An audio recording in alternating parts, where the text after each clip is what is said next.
Hello, David. How are you? Good morning. How are you this morning?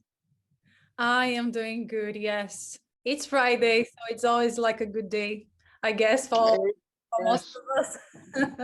it's the weekend, almost. Exactly. Thank you so much for accepting my invitation. Could you please tell us a little bit about yourself, what to do? Yeah, sure. My name's David Tyson. I'm 46, live in the UK, and for the past 5 or 6 years, I've been an actor. When did you decide to become an actor? Did the stuttering impact your career choice in any way? Yes, it did. Uh, I've always been interested in entertainment, and I've always been interested in films, always been interested in how people react to actors. And up until I was about 10 or 11, I used to enjoy performing on stage. And I thought, yes, this is what I want to do.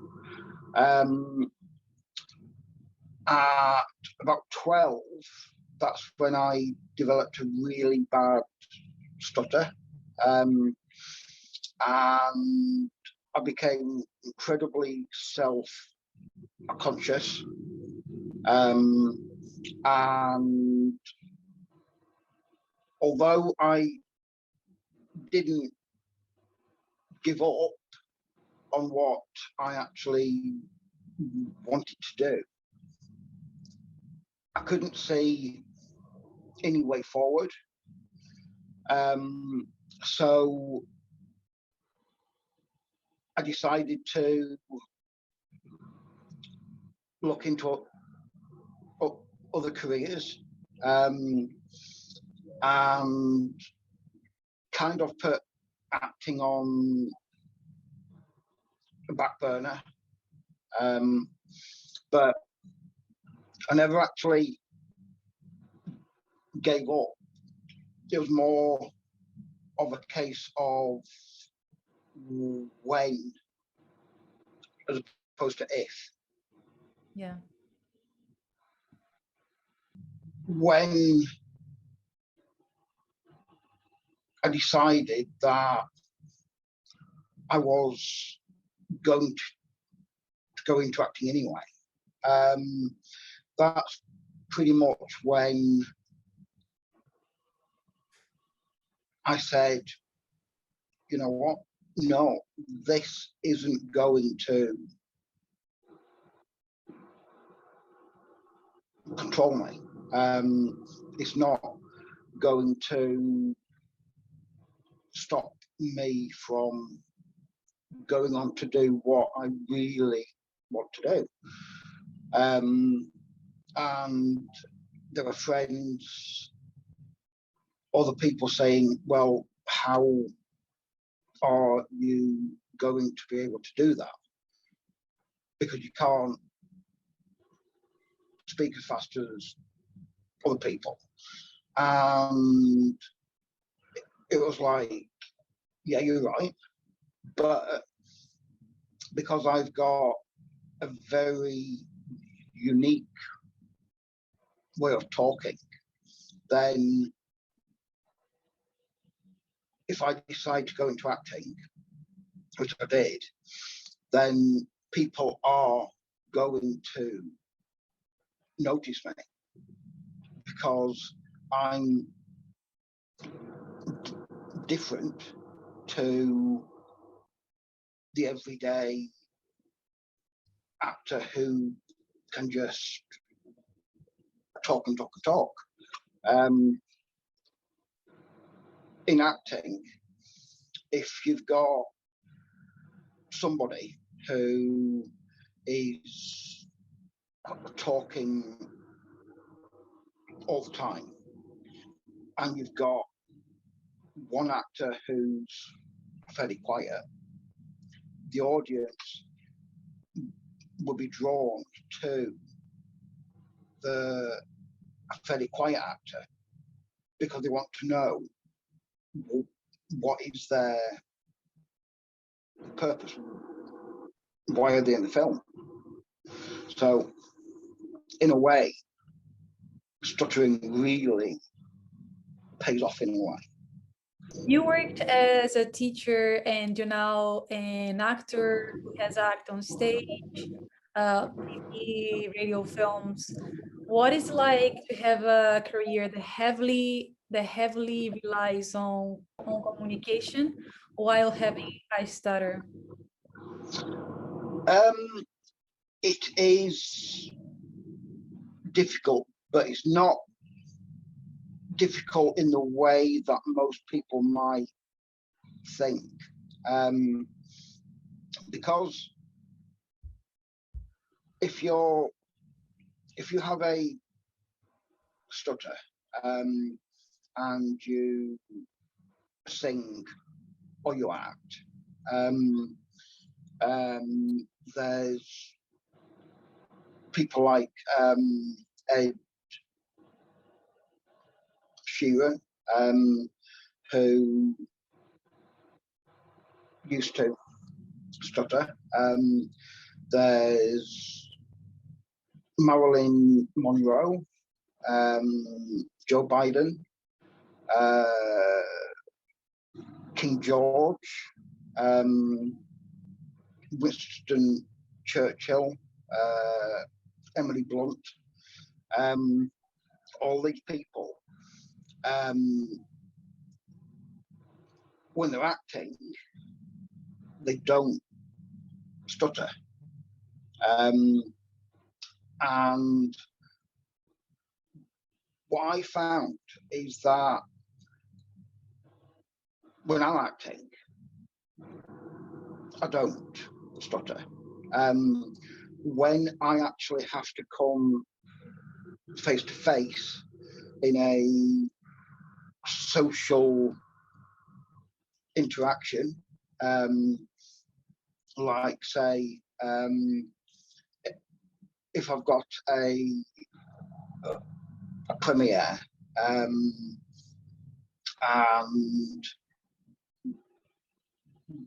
you go and then afterwards you meet up with the other cast and the directors, and that's the time where I find it really difficult,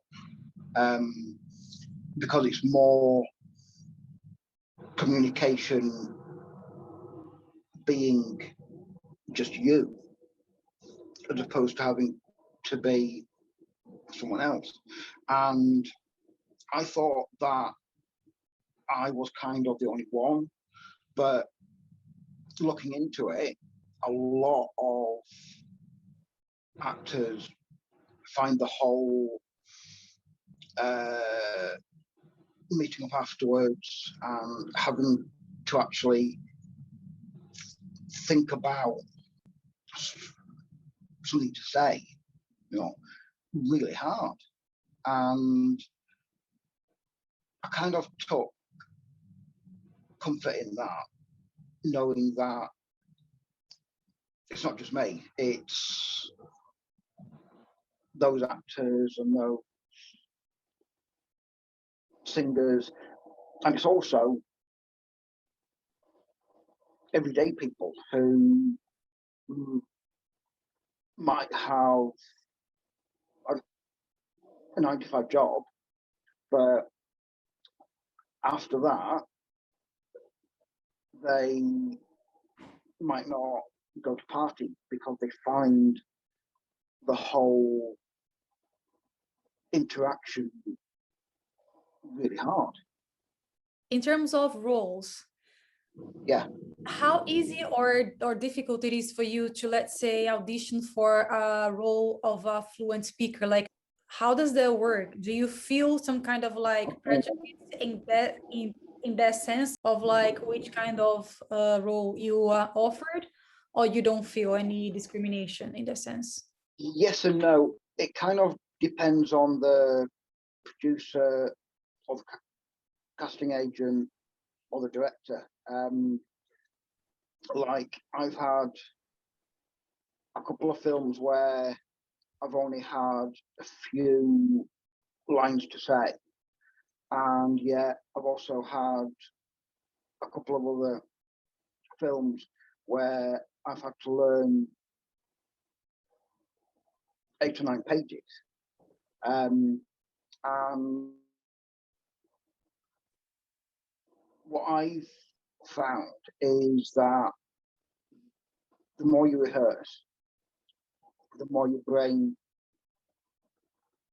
picks up on the words, and it's almost like having muscle memory, in that you know when to breathe and what to say in that breath. Then it becomes easy to do. Like when I've been on stage, and there's been 300 to 500 people in the audience, and you do panic at first, but once you begin talking, everything else vanishes because you focus on the other actor and what they're saying. The hardest part I've got to say is the auditioning process, because there are directors out there, casting agents, who know once you rehearse the piece, you'll be absolutely fine. But there's other ones who say, if you can't say all these words right now, then you haven't got the job. And that's the hardest part, really. But in my first couple of years, I used to take it personally, like it was a personal attack on who I am. But after that, I began to think more, it's not a personal attack on me. It's because this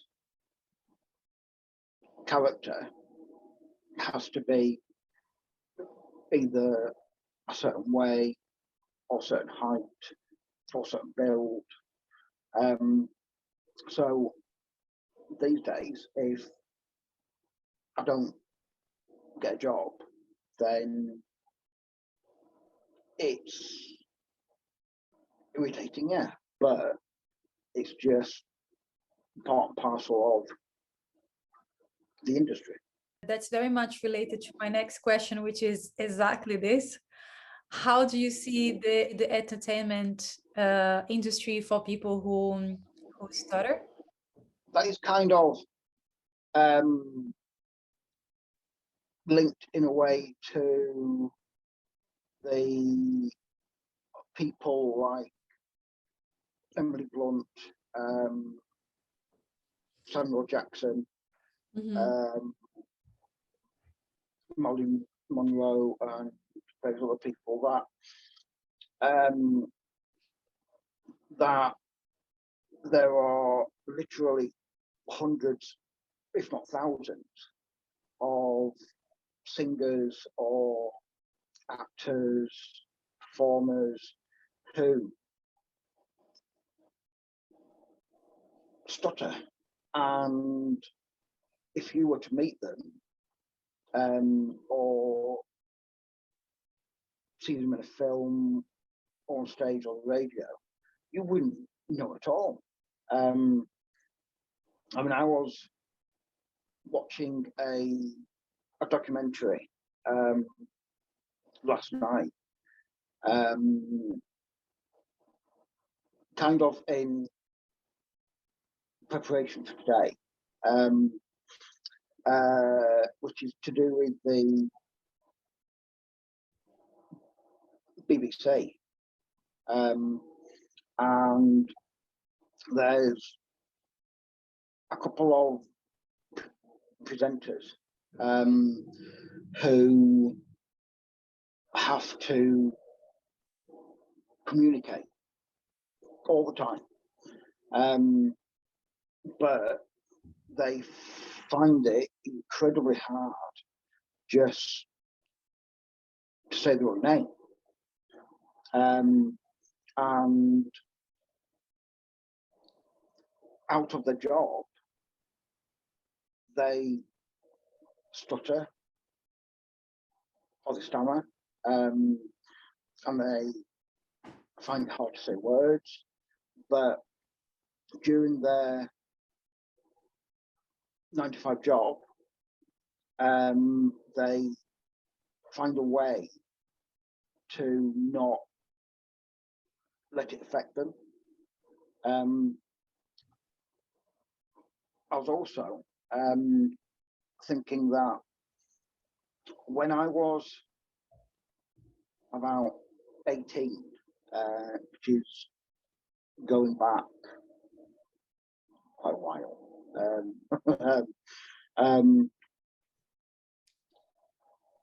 having a stutter was classed as an actual disability, and it would guarantee you interviews, and you would be able to be seen. But also having that disability label, it impacted people who didn't want that label. It's like a lot of people that I talk to about stuttering, they don't see it as an actual disability. They just see it as it's their way of communicating what they want to say. And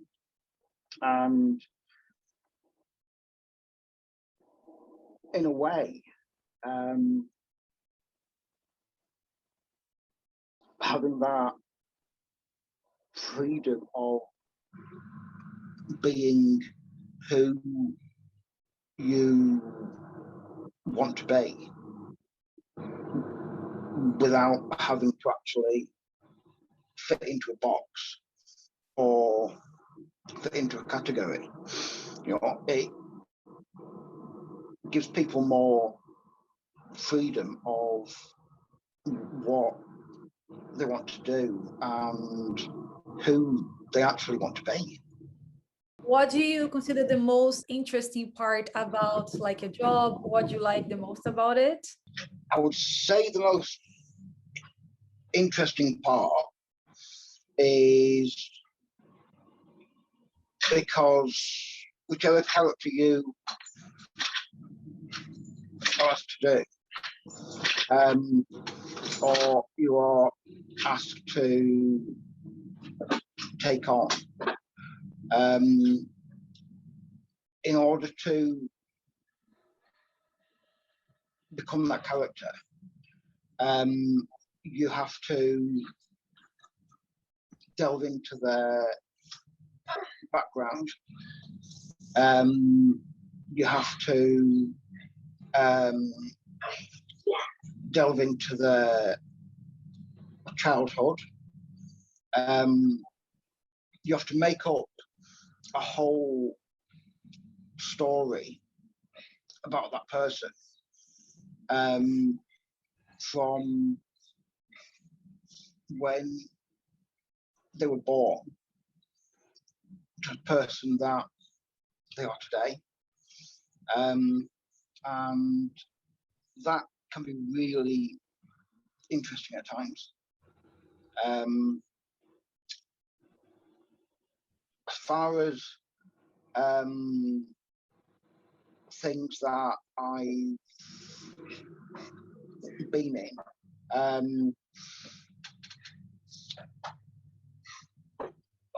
I've had a few background roles in things like Transformers, The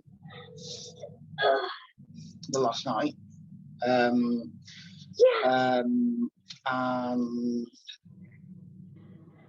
I've been in, I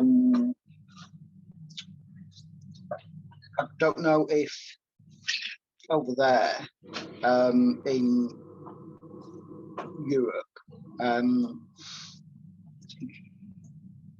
you get to watch BBC programs, but I've been in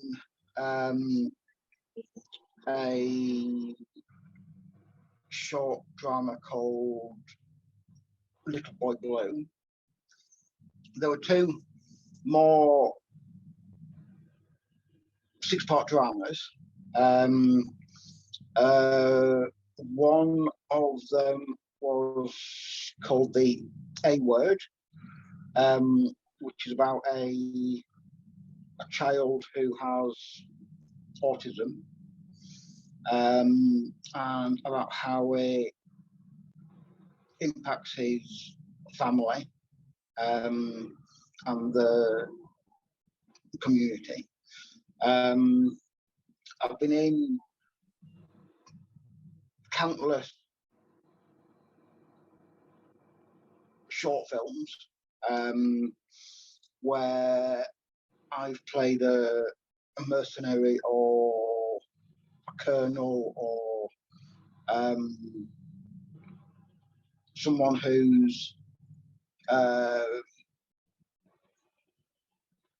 working as a spy. I've been in, let's see, 3 theatre performances. The last one I did was Aladdin, where I played the Emperor, and I was all for having Aladdin's head, but then it turned out at the end that the Emperor liked Aladdin and it all worked out okay. Radio, I've done 3 pieces for radio. The last one, which I did, was a 6-part drama, which is called 50 Shades of Dave. And it's about a guy called Dave, me, who go through all these different mental changes, and it goes from happy to sad to depressed to ecstatic to, and it's about how life can impact people and how you might look on the outside like you are coping really well, whereas on the inside you might be in pieces, or you might be finding it really hard. Do you prefer doing radio, TV, or theater? TV, because if you make a mistake, then you can just do it again, and again and again and again. If you make a mistake in theatre, then you've got like 300, 400, 500 people who see you make that mistake. But with theatre, you get that comeback, you get the interaction, and you get to see how the audience is reacting, and that is really cool. It's nice. Sounds great. Sounds really cool. I think if I was an actor, I would like doing TV and movies. I don't know, because I don't act. I only sing, but I'm not an actor. I sing, yes. Excellent. As a person who stutter, what has helped you to focus on your career dreams and not to really go for it and not to give up? My wife, children, and people who struggle in their everyday things. I mean, I think it was in Rocky Balboa where Sylvester Stallone says, nothing hits you as hard as life. And it's not how much, it's not how hard you get hit, but it's how you can keep on getting up and saying, no, I'm going to do this. I'm going to do this. Sylvester, I think it was in the 70s, he wrote Rocky, and he tried to get people to help him. He tried to get the film made, and nobody listened. So he kept trying and trying and trying and trying. And eventually he got the film made, and it was amazing. And that is kind of where I get a bit of my inspiration from. in that if someone says no, then you try again and again and again and again. And if you still get a no, then as one door closes, another door opens. And it's that constant, I am going to do it, that helps me carry on, really. And my children are amazing. I mean, they say things like, so, Daddy, what character are you going to work on? Are you going to work on today? Or can I help you with the script? And the older children, they sometimes take on the other roles and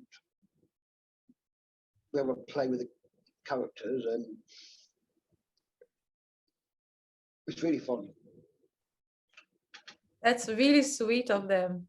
How many kids do you, how many kids do you have, by the way? 7. You have 7. Oh, wow. You did not waste any time.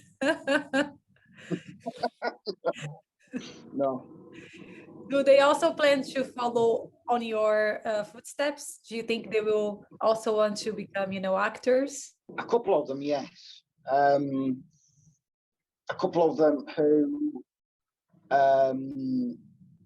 where I've been able to take them onto the film set, they've been like, wow, I really want to do this, and yeah, the other ones are more, I don't want to go into acting, I want a normal job. So yeah, they've all That's got their really own. cool. Yeah. Yeah. I see a really nice sign behind you which says never give up on your dreams, I guess is written, right? Yes. Yeah. That comes to my next question, which is, what would you advise fellow people who stutter, who are maybe right now struggling to to find a job, or maybe they have already given up on their career dream? What would you advise them? I would say make the change that you want there to be, which to me means there's thousands, hundreds of thousands of people who struggle with speaking, or who have stutters or stammers or dyspraxia and those other things, and communicating is really hard for all those people. But if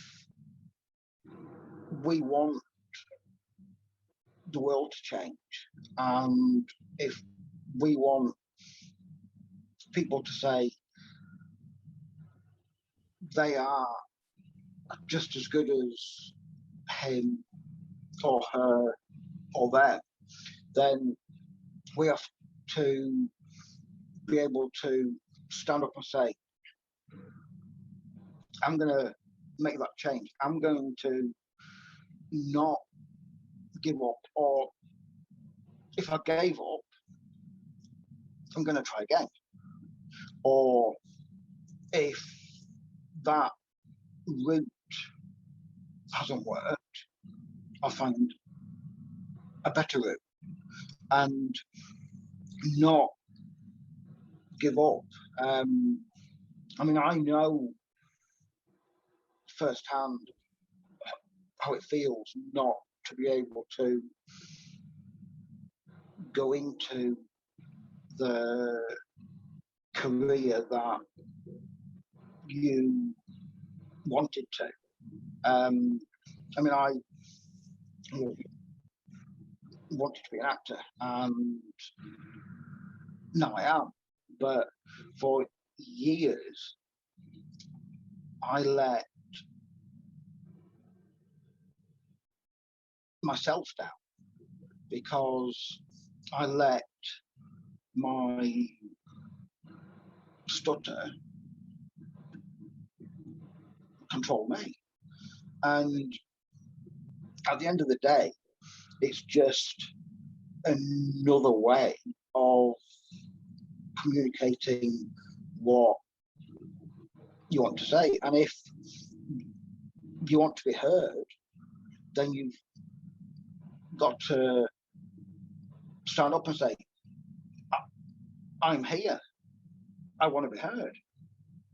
You know, and I think if it's like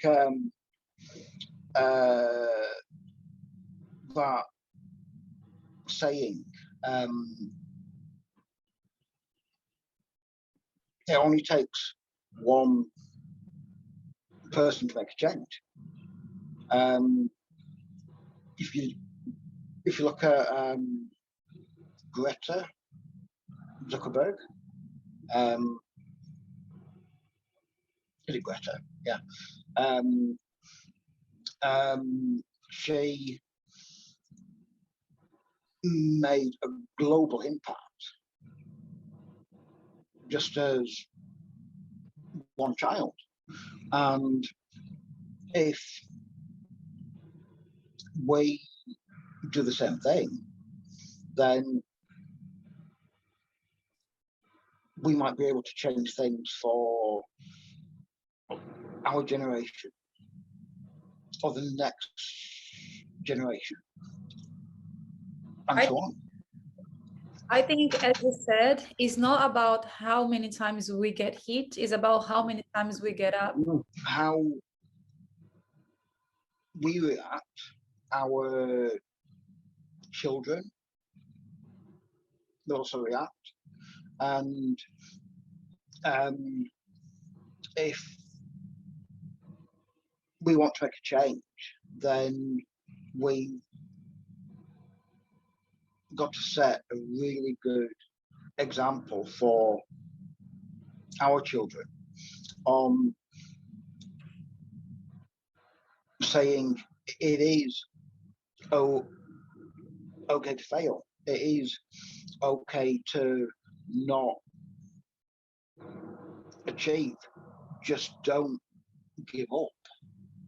And if you keep on trying, then eventually you will get there. True.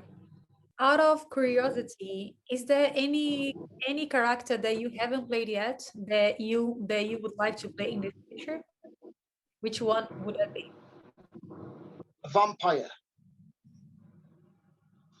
Sounds cool. Sounds dangerous as well.